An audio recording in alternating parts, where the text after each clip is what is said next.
Hello ladies and gentlemen, and welcome back to a new video. Again in the series Students Games. White played this forcing c3 line, trying to get a lot of pawns to the center with d4 immediately. So players are following one of the main lines here. Black needs to play d5 here to get play in the center, counterattack the bishop. White stays with the main line, bishop b5. Black jumps to the center, white takes in the center, hits the bishop, bishop b6, keeping pressure on the d4 pawn. White develops his knight, black castles, white stabilizes the center with bishop e3, bishop g4, h3. If now black would take here, white would not take with the queen, but take with the pawn, trying to build a very strong center and use the g file for an attack. For example, like this. White center is really massive, having 5 pawns there. The king can stay on e1 because it's very safe. That's one of the key points why we have not castled yet. So black was not intending to do that. So black went back, bishop h5. Again, we don't care about bishop f3 because it would open our g file. So after queen c2, black plays bishop g6, setting up some threats of a discovered attack. White now attacks the d5 pawn. Black moves away the knight, covering the d5 pawn, castles, c6, knight d3, bishop d3.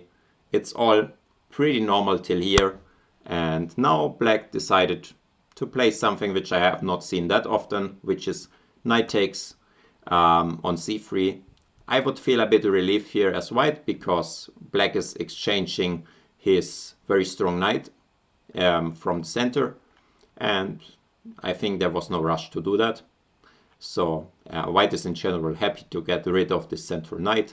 Queen takes, queen d7, knight h4. I think that's a good move, trying to get this pawn majority into motion, getting ready for f4, also trying to win the pair of bishops there maybe. So black decided to trade himself, queen takes, and knight to g6. And this is the position I want to talk about. And if you want to challenge yourself, you can think about it here.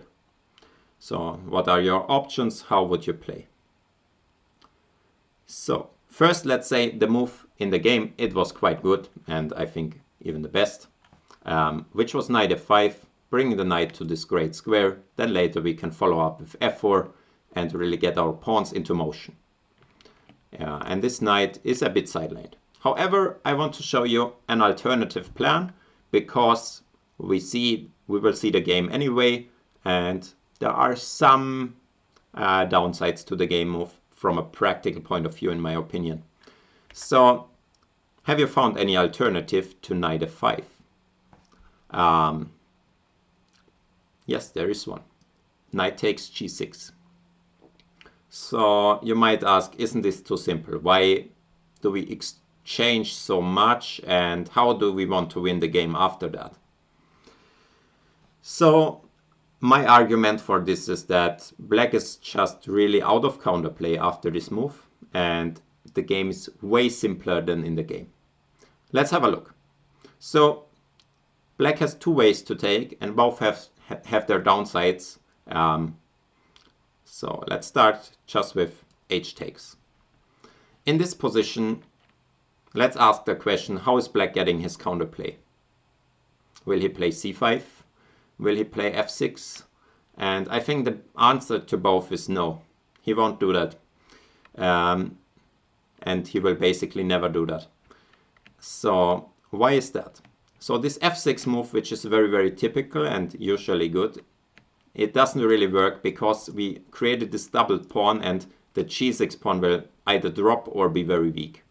And that's a problem. Also f5 doesn't really solve the problems because we probably just don't take, and black cannot do anything about our e5 pawn any longer.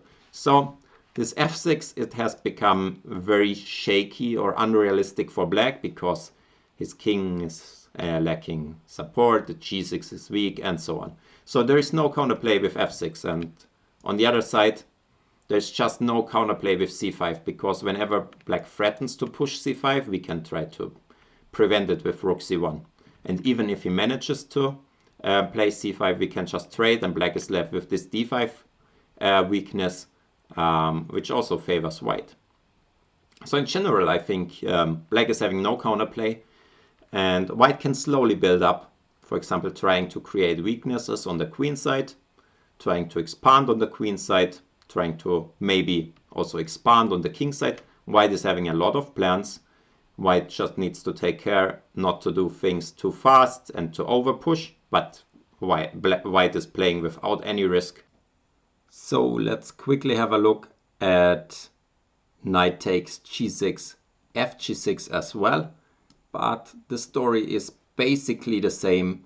Black doesn't have this f6 push, so he won't create counterplay, he won't create any play against our e5 pawn on the king side, and for the c5 push it's just the same as if black took with the h pawn.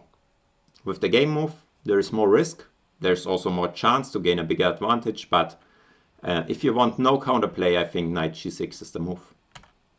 So let's have a look how the game went.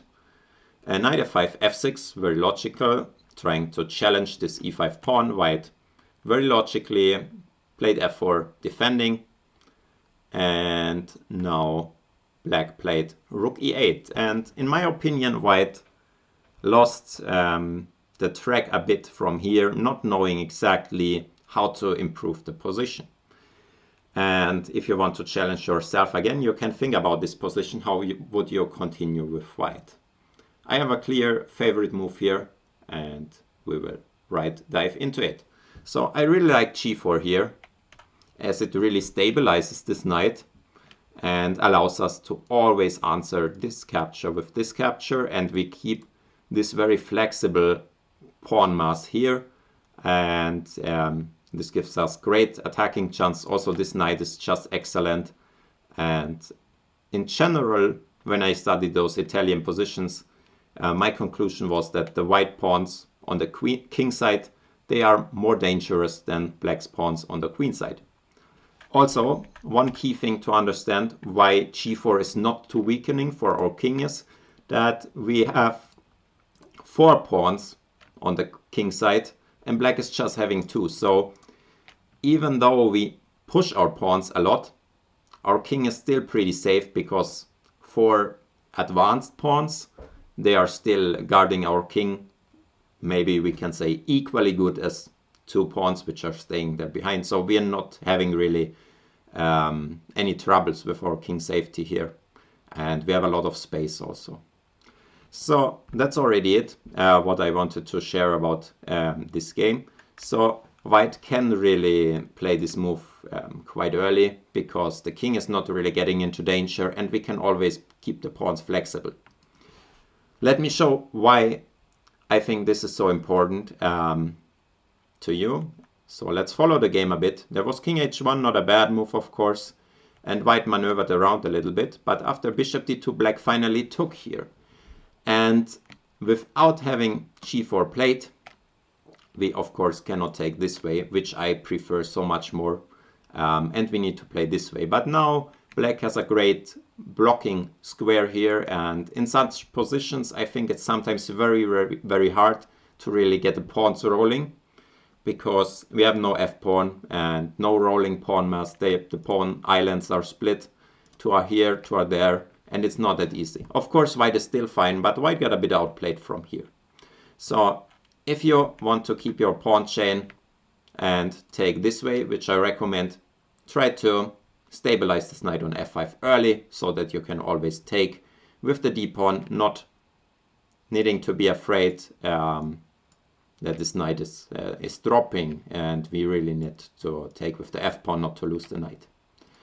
So that's it for this video. Hope you liked it. If so, please like and subscribe, and I hope to see you in the next one. Goodbye.